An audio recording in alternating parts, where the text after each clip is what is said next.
അപ്പോൾ ആദ്യമായിട്ട് ഋതുമതി എന്താ ഏതാണെന്ന് കുട്ടികൾക്ക് അറിയില്ല. അപ്പോൾ അവർക്ക് പല കാര്യങ്ങളും പറഞ്ഞു കൊടുത്ത് അവരെ ഇരുത്തുന്നു. 4-മത്തെ ദിവസം മഞ്ഞളൊക്കെ തേച്ച് കുളിപ്പിക്കും. എന്തിനു മഞ്ഞൾ എന്ന് പറഞ്ഞാൽ അണുനാശിനിയാണ്.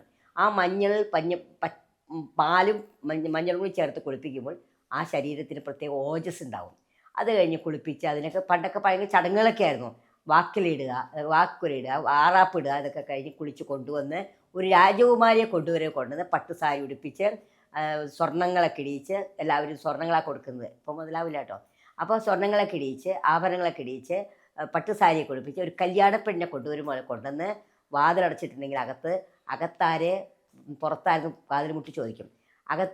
പുറത്താരാ ജ്യേഷ്ഠമൻ, അകത്താരാണ് ശ്രീദേവി മക്കളും. അതൊക്കെ ഒരു ആചാരം, ഓരോ നാട്ടിലെ ആചാരങ്ങളാണ്. അത് കഴിഞ്ഞ് ആ കുട്ടിയെ ഒരു പട്ടും കരിമ്പടും ഇട്ട് കല്യാണപ്പെണ്ണെ ഇരുത്തുമ്പോൾ ഇരുത്തി അതിന് പ്രത്യേകമായിട്ട് അണിഞ്ഞൊരുക്കി കണ്ണെഴുതി പൊട്ട് തൊട്ടിച്ച് മുല്ലപ്പൂവൊക്കെ വെച്ച് അതിസുന്ദരിയാക്കി വയ്ക്കുന്നു. അതിനെയാണ് ഋതുമതിക്കൊരു ചടങ്ങാണ്. അതിപ്പോൾ പുതുതായിട്ട് ആവർത്തിച്ച് വരുന്നതായിട്ട് കാണുന്നുണ്ട്. ഒരിടയ്ക്ക് ഉണ്ടായിരുന്നില്ല അതും. അപ്പോൾ അതൊക്കെ എന്ന് പറഞ്ഞാൽ ആ കുട്ടിയുടെ മനസ്സിൽ സന്തോഷം ഉണ്ടാകുന്ന കാര്യമാണ്. സമ്മാനങ്ങൾ കിട്ടുന്ന ഒരു സമയമാണ് ഈ കല്യാണത്തിന് കിട്ടുമ്പോൾ. അതേപോലെ വളരെ സന്തോഷമുള്ള സമയമാണ് ഈ ഋതുമതി ആവാറുള്ളത്.